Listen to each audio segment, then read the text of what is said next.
Welcome to Blood in the Snow Radio, where we give you the latest news and interviews with the best in Canadian genre cinema. Here are your hosts, Robert Bellamy and Festival Director Kelly Michael Stewart. Here we are, Blood in the Snow Film Festival 2024. Kelly, how you feeling? I'm feeling very good. Yes. Yeah. My voice is a little gravelly, so forgive my apologies for that.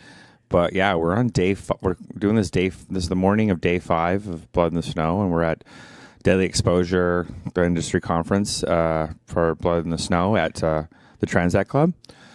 And yeah, it's going really well. I always feel hesitant to kind of say how great it's going because you always feel like you're going to jinx it. I'm not a superstitious person, but I was like, oh, but yeah, but I have to call it for what it is, and it's been going really great so far.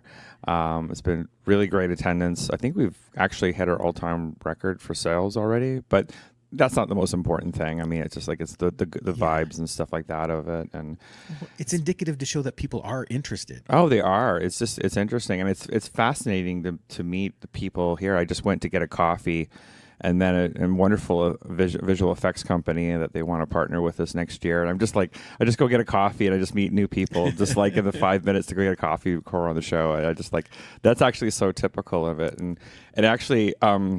It really kind of shows what I have a saying I've used for years that these events like how they happen in the corners. As I was saying, so what I mean is that you're in a room, but something happens in the corner of something, and it's like that's not the official thing that happens at it. It's just like you just happen to run into somebody on the street or in line at a screening, or you're grabbing, you're just grabbing some food and you run into somebody that you met the night before, and something happens there and stuff, and that's what I find fascinating. It's really fun. One of my big joys I've had with the fest this year and is been able to just kind of almost step back and watch these people mingle in front of me, and I think that's been really fun. I think I've been able to do that more this year too, because I think after 13 years I finally got our team organized enough and experienced enough that I'm not doing the heavy lifting as much as I had to before. This year, I've seen you more hands-off than I've ever seen. Yeah, it's been wonderful. It's been absolutely wonderful. Because, like when you're first starting, you're literally moving banners around and lugging boxes. It's not the physical labor thing, but it's just sort of like, but it's hard to like when someone's trying to talk to you and you're like moving stuff around and trying to get, like, we're out of like, we're out of coffee cups, but my team members went and got coffee cups, so I didn't have to go do that. Like, it's just like, it's all these little things add up, right? Where you're just kind of doing that exhaustion.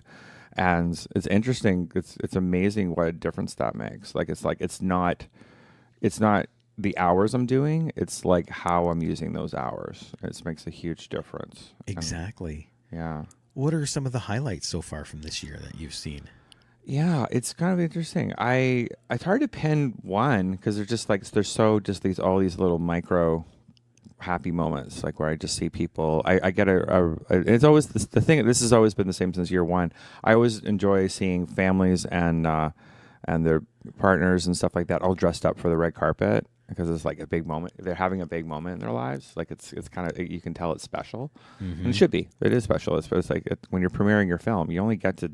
Especially if it's your hometown, you only get to do it once, right? So it's a special moment. So you want to get the most out of that as you can. And so that I think that stuff, that's always been one of my highlights. Trying to think of one off the top of my head I can't think of one specific that's jumping out. I'll think about it probably after. But it's been good. It's just been an overall good vibes and stuff like that. I was just really happy with everything that's been going on. It's been fun. It's been a lot of fun. I know the horror labs went great. Yeah, actually, okay, I got one. So when we were, we have a horror development lab that Carolyn Morissette runs here at the fest, and for the first 3 days. And so we do like a day of micro panels on different topics, and then they have a pitch session and they pitch their projects, and then they have one-on-one meetings. And what we've done in the last 2 years, and when their meetings are done, that's the end of it. They get, quote unquote, a graduation certificate. We have some really nice plaques that we've made up that we've given all 12 projects. And then we do a photo op at the end of it. And Carolyn had the idea of putting some music on and putting Vitamin C Graduation on, and we were playing that on a loop while we're taking the pictures, and then the music was turned off at one point, and then they all broke into spontaneous singing of the song together. No way. And we have some video of it. I think it's on socials of like that, of everyone singing, all of them singing in unison. Like they were just so happy and just breaking in unison. It was the most hilarious moment. It was just not. It was so unscripted. Oh, that's and excellent. It was all planned like that. That was definitely one of the highlights so far. The other thing I was really impressed with this year was this was the year I feel like we broke through with our shorts programs. I really kind of felt like there was a real shift. In particular, our Dark Visions and our Funny Frights program. They so far have been two of our most attended screenings we've had this year, and it's, obviously a lot of people from those films are there. Let's be real, but I'm noticing a lot more of our pass holders are going to them because because other festivals, I find the shorts program is kind of like I hate to say it, it's almost like an afterthought sometimes. Like it's a 2 p.m. thing, it's just kind of very low attended. It's kind of like, it's very low vibe, kind of thing. And one thing we did that I think is a little unique to other festivals is that we put them in prime time very early on. And, we have one that's at 4 p.m., but most of them, that's on a Saturday. That's weekend. Yeah, it's still weekend, and so it's still a good slot. And then everything else is 7 p.m. all week long. And in fact, our Monday, which is our opening night, is technically our opening film of the festival. So that's kind of like, so we're putting it in a very kind of spotlight kind of way. It's not a side thing. Yeah, because I think Saturday is the only one that has 2 feature films at 7 and 9. Yeah. It depends on how you look. Yeah, I would say that. Yeah, exactly. Yeah. Because sometimes we do a feature at 7 on Friday, but the last 2 years we've been doing like a web series, a full feature. Last year we did Tales from the Res, and then this year we're doing the second season of Creepy Bits. So we're showing that. So that's kind of it's kind of both an anthology, but also a shorts program, but it's all one thing, kind of like that too. But yeah, we kind of lump it with that too. So yeah, it's kind of neat. Now, how did programming go for this year? Was there any challenges there? Because everything seems to flow so nicely together. Yeah. It was good. It's always the usual problems of like how the hard cuts of things that you like would have liked to have played that you couldn't. Yeah. There was a unique situation this year in the Toronto scene where Toronto After Dark was put on hold for Adam Lopez's health reasons. And we don't lose a lot of titles to them, but there's a Shannon for that who's actually a panelist on our fest this year. She programs for that, and she usually ends up plucking a few Canadian titles that we would have probably picked. But it also, in a strange way, it makes your life easier because it was like, okay, they have a home there, and then we have a home here because we don't like playing the same films that they do. Yeah. But because they took a break this year for that, we had first dibs at everything. So on one hand, it was really great because we got exactly the lineup we wanted. But on the other hand, it was like we had some really tough choices to make. And we usually get all the features now we want, but it was like, but we might lose 1 or 2 or something like that to something else. But this year was like that. And so, yeah, of the 7 or 8 features that we played, if you count Creepy Bits as a feature, it's of that group, all 8 of our programmers said yes to it. There wasn't any kind of maybe or dissension kind of thing like that. That's and it's cool. Like, and it's usually like, and we always at the end all usually agree, but sometimes it might be that one last one where 2 or 3 people would have preferred a different film or something like that. And so when we were making the hard cuts, in a way, that part was almost kind of, I just said, well, why don't we just go with the 8 that everyone wants, like rather than kind of like I thought too.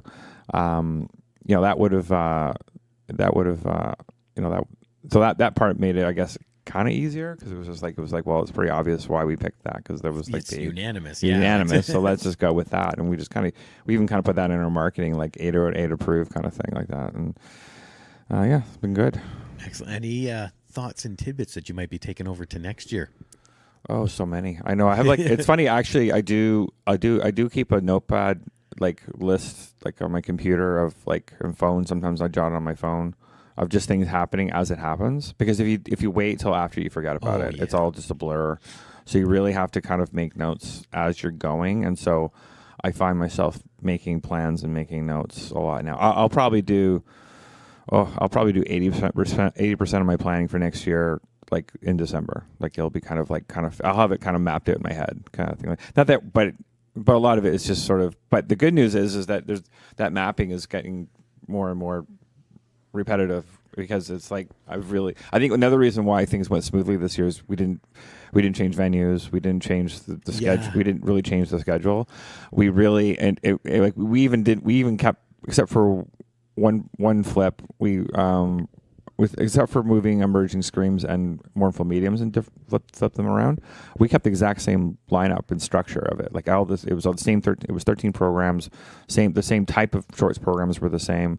Our industry days were exactly the same. Like, we had 3 days of lab, 3 days of deadly exposure, and so everything has been kind of structured the same. We even have the same DJs. Like it was like we really didn't want to mix things I don't want to give the impression like it's the same old. It's just sort of like it's more from a structure perspective. And if it's not broke, don't fix it. Right, exactly. And it's just sort of like, and we still have different elements. And what I mean is like when I say it's the same but different, it's like in the room that we're sitting in right now. Locked in the Cellar did this amazing graveyard set. Yes. But we did so we're doing the photo shoot again with the cool set, but it's a completely different set than we had last year. So it doesn't feel like the same thing. Yeah. But we structurally have it. Okay, now we have Thursday, Friday, Saturday. Now we have this cool photo op.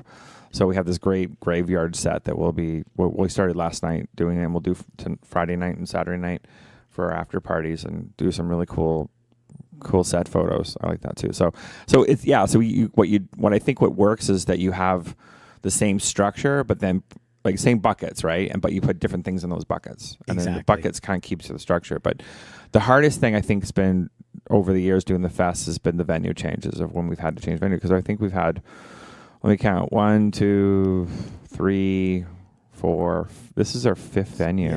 Yeah, fifth and fifth, 13 years. That's a lot having to move around. We didn't want to. I mean, part of it was growth. So we went from the Carlton to Cineplex. That was growth. Cineplex didn't feel like a good fit for us, and so then we went to the Royal, and the Royal was a great fit for a long time. And then things changed at the Royal, which got us where we are now. They don't really run it like a regular theater anymore, so that got us here. But this has been great. So hopefully we have a long relationship both with the Isabel Bader Theater, where we have our screenings, and the Transat Club, where we do our parties and industry.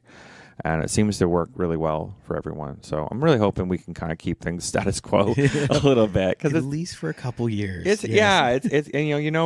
there's always going to be change, and there's always going to be team changes and stuff like that. And that's the interesting thing too, is like when I'm looking around, it's such a different group than it was pre-pandemic. Thought about it from 2015 when I first came. Yeah, there's literally 3 people here. Yeah, that you know. Yeah, it's like you can. Yeah, you're right. If you had you could pick about a dozen people from the whole week that were around maybe 12 years ago, 10 years ago.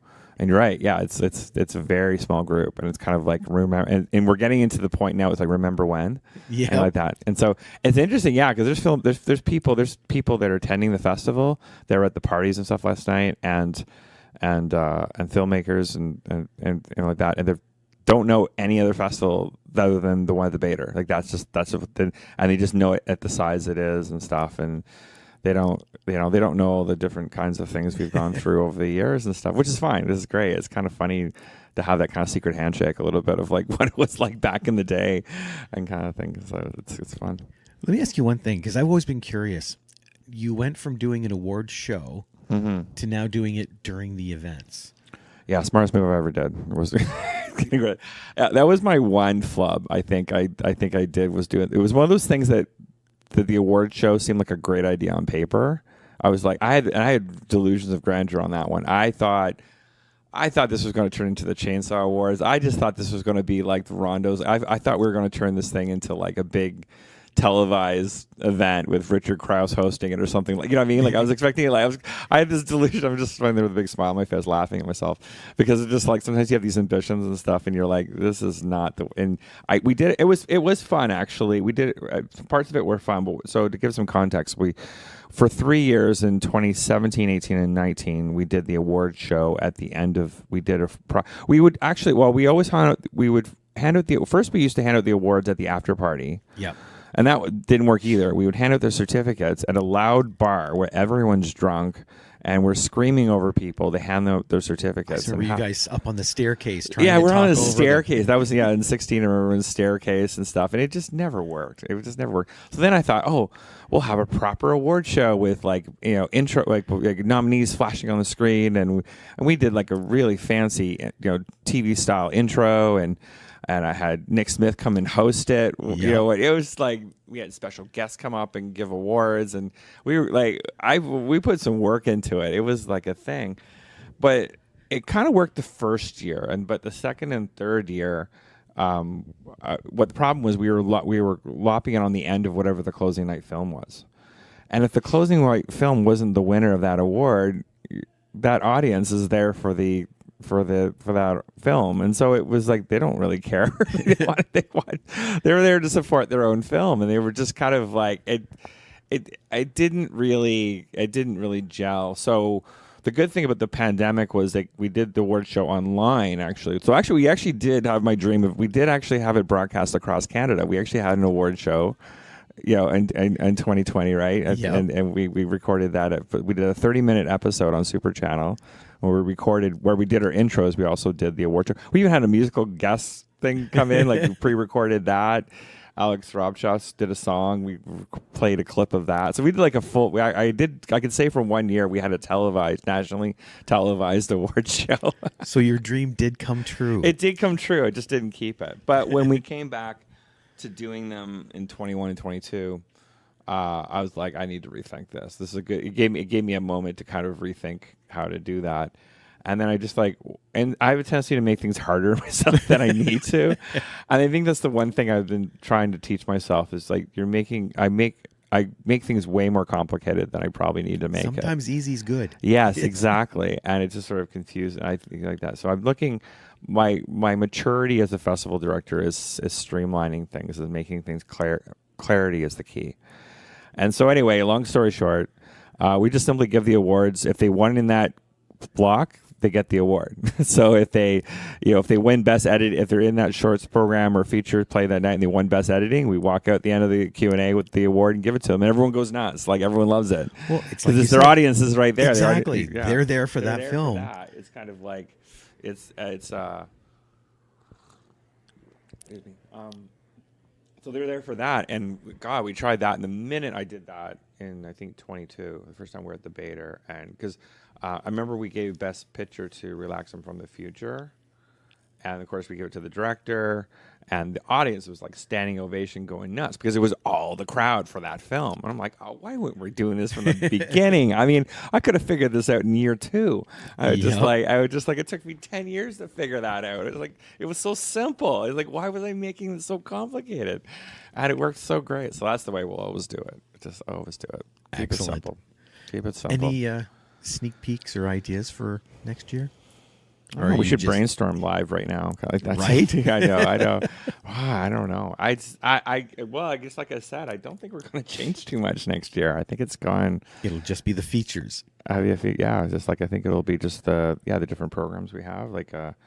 But yeah, no, I mean, the problem is though too is that most of the changes we have are usually things that are beyond our control. Like if it's like, okay, we can't, that venue is no longer available or it's too expensive. Someone's changed owners, or someone on our team has changed, so they can't come in and do this. And that's really been what's been driving any kind of changes we have. And I think that happens with any organization. You've got people, and because everyone's pretty much volunteers, right? So life changes, priorities change. And, because I guess at the end of the day, I think one of the challenges of working for me at the end of the day is quote unquote my festival. So it's kind of like, everyone has their own dreams and own aspirations and things like that. So they probably feel like, hey, I'm going to move on and do my own thing a little bit and stuff like that.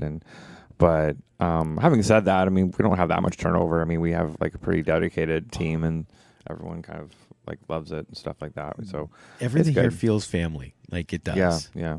You know, it's good. Yeah, you know, we're all friends. Like we all like so many of us actually hang out socially. Like we go to concerts together and stuff like that, and involved in each other's lives and stuff like that. So it's been good. It's like it's great. It's great to have that.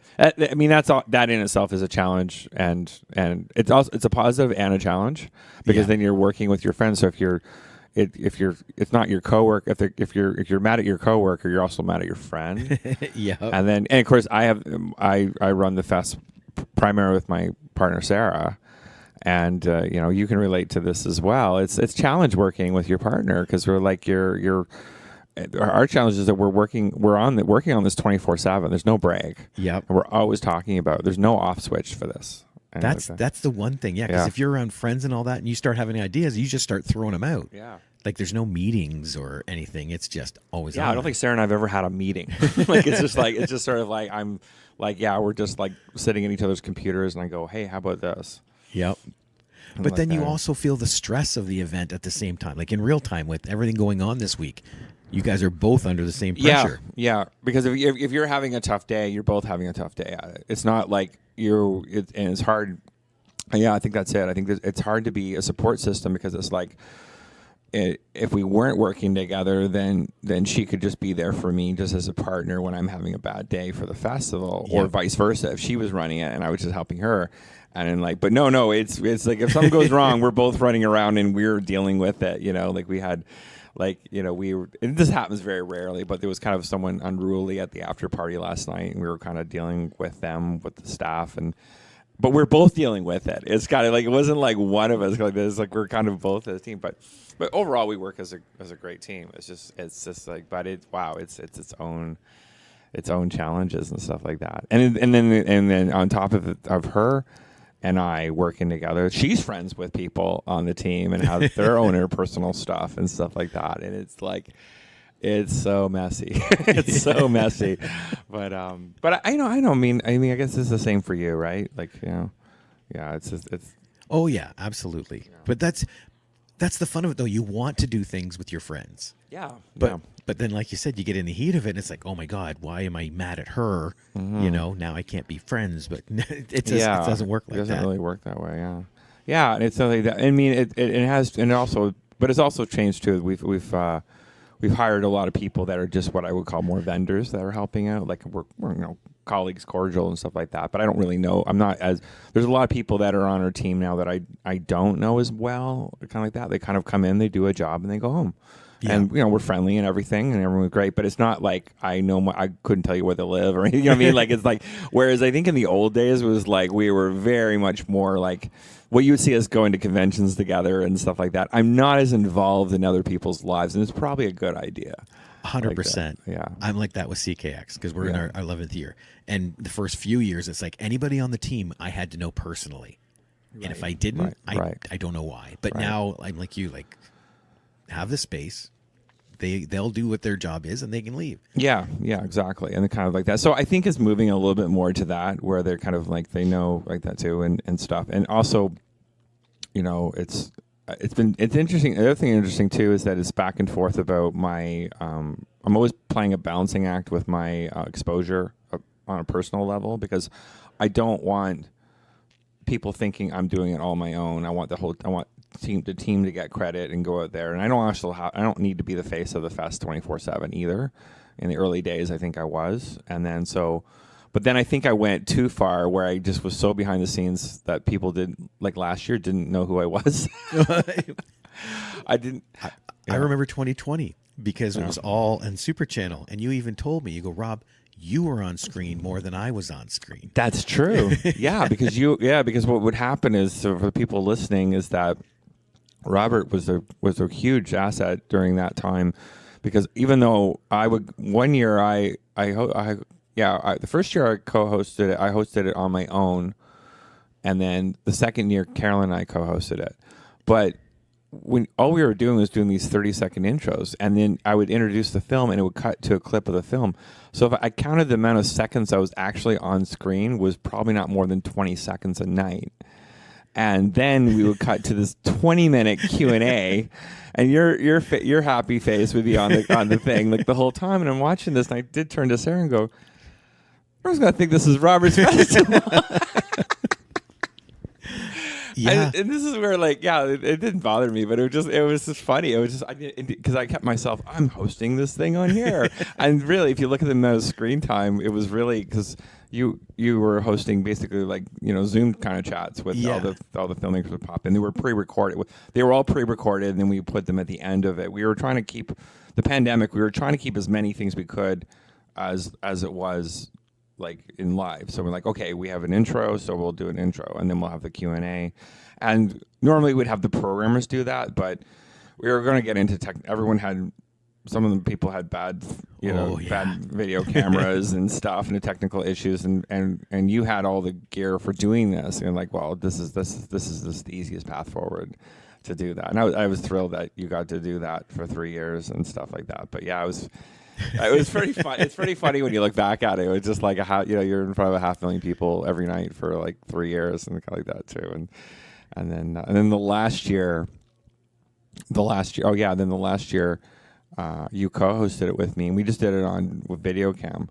Yeah. And you really saved my butt that year too, because I was really sick that year. I remember. When we were recording it, I was really sick. I could barely get through it. And I think I was going to record them on my own. And then I called you very last minute and said, Robert, can you help me do these? Because I can barely put 2 words together. And I must have looked like hell on camera. I don't think I've ever watched it since. It was just but it was just oh my God, it was just it was so dreary. But yeah, you kind of saved me there. So again, on camera even more. That's why you got rid of Super Channel, the live feeds. Now I get it. No. No. Actually, to explain that. Well, Super Channel's still our partner, and that was just an organic move we went from all in 2020 on Super Channel, and then we did hybrid in 21 and 22. And in those years, we did a split program. So it was actually almost like 2 festivals. We would pick a lineup of films to play on Super Channel, and that would be unique and we would not repeat anything that was in the theater. And I think that was a smart move, even though it was more work. It was a smart move because what would happen? Because one, especially in 21, a lot of people weren't ready to come in person. Yeah. It was actually really easy to pick what films went on which, because we asked the filmmakers, which do you want? And they just told us, and it worked out perfectly. It was just okay, we'll play on here, we'll do this, and we'll do it in person. But then in 22, when things were really opening up more again, we more of them wanted to have the theatrical experience of it. They still want to be on Super Channel later on, but didn't want to do it. So we kind of, when I was meeting with my Super Channel team, we both acknowledged that, yeah, okay, we're probably done that part of it, but we'll keep doing the sponsorship and partnerships. And actually, as we speak right now, we have people from Super Channel in the other room having meetings right now, so they're still very involved with what we do. So, but you're right, it was a need at the time because people weren't getting together. But then after that ended, everybody was desperate to get together. Yeah, and that really changed. That whole Super Channel experience really changed everything, because it really it did 2 things. It showed it got us national for our starters. People, I think we got just known generally nationally across Canada, and then it also created a credibility thing where we're like, oh, this is the real deal now. They're legit. Because it's legit. This is a real thing here. And and our sponsorship increased from other people, because they were like, oh, okay, if Super Channel's on board, I want to be on board. So it's just from a business perspective, it was 9 day, absolutely 9 day, completely like that too. So it's really strange, because I feel guilty or weird sometimes, because I was just because the pandemic was so hard on so many people, and it was hard on me on a personal level, just like everyone else. But from a financial or business perspective, from the fest side, it was phenomenal. That whole experience couldn't have gone better, and really kind of and I'll tell you this too, because where we're at now, the Isabel Bader Theater, it's a university theater, so you have to rent it, you have to rent staff and everything. So it's very expensive. I'll just say it's very expensive. That's not a big secret, and we would have the means to do that if we had not had the Super Channel experience and all that stuff, the growth that we had. There's no possible way we could have done that. If you told me what the bill would have been in 2019, that would have just not even been a thing. It's you like, said, yeah, right. And we were able to, we were able to manage it. So we were able to really kind of take a big step forward with that. That was a game changer. So. Well, Kelly, congratulations on 2024. This has been amazing. Yeah, thank you, and thank you for always doing this. Like that. You've been one. We were talking about people being on the team for a long time, and I think we met in 2015. I think it was like I think you were there too, and I just remember all your energy and enthusiasm there, just coming in, covering stuff, and it was like. And I got the idea of like we should do this, and we launched it at Shock Stock. I think about a year or two later. Yeah, it was 2 years later. Yeah, 2 years later. Yeah, 2 years later, and so it was in 2017. I think it was. Yeah, around that. Yeah. And yeah, you've been helping out with this and a whole bunch of stuff since. And it was the actually beginning of 18. 18. Okay. Yeah. Oh yeah, because we launched at Shock Stock in 18. Yep. Yeah, we set up a table there. Actually, with the shirt you're wearing right now, I think you got that printed. Yep. For that. Yeah, you're wearing the two. Bits. Yeah, you print. Yeah, we both. We both have Bits Radio shirts that are both. Mine's looking a bit faded too, so we need to probably get some new ones. I think so. Yeah, I think we will look at getting some new ones next year.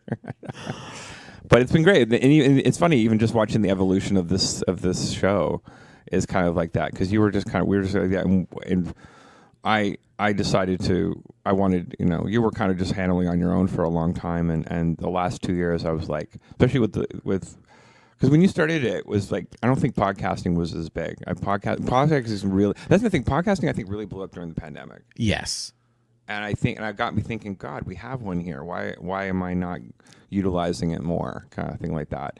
So where we're recording this right now is at the Transact Club, and we actually rented out a part of the bar. We actually rented out the bar really for this, and we have a big, we'll see this in our social media. Well, there's a big banner we got printed for it, and all that, and had like kind of a dedicated space for that, which we never did. I think 2 years ago you were recording them in the back of the theater and stuff, and things like that. And one time it was at my Airbnb. I set up in the lobby. Yeah, of the that's Airbnb. right. Yeah. You used to do it like with the media days. You would come in and do, I think, like around that and stuff like that. So it was kind of there, but it was kind of like that too. And it was like, I was like, no, we got to make it a bit more of a center of it. So we've put it in our branding. I put it on the title card like that, and set the theater, like we put that on there. And so I've been putting it more front and center with that, because I think it's got a lot of potential to do that. And actually that ended up in itself being a highlight this week. I got to obviously record more episodes with you this week, which was new, which I really enjoyed.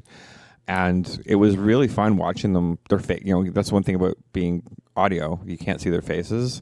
And just seeing how excited everyone was being on this. And when the mic would turn off, they would go, "Thank you so much for having it on. This is so cool." Because it gave them that extra thing. It was like they were just thinking, "Oh, I'm just going to be doing my screening, and maybe I'll attend some industry thing."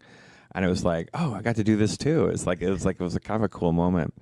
And the other thing too is like we actually had more of a proper Q&A, because the Q&As we have on stage, our time is so limited. Yeah. It's really just a hello. You get like 4 questions. If that. Like last night for Funny Frights, it was like we had about 12 people on stage.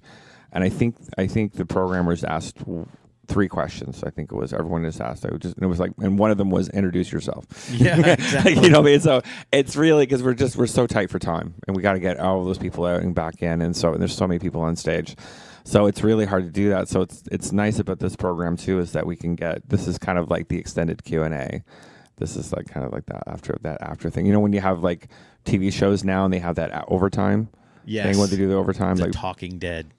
Talking Dead. Yeah, Talking Dead, or Bill Maher does his overtime thing. When they do this kind of overtime thing like that. This is kind of like the overtime thing where they can kind of have that extra little bit too. So I think it's been really great. Excellent. Well, I won't keep you because you still got a day and a half of the festival left. I know, eh? Yes, it's been fun. But congratulations. All right, man. Okay, cheers.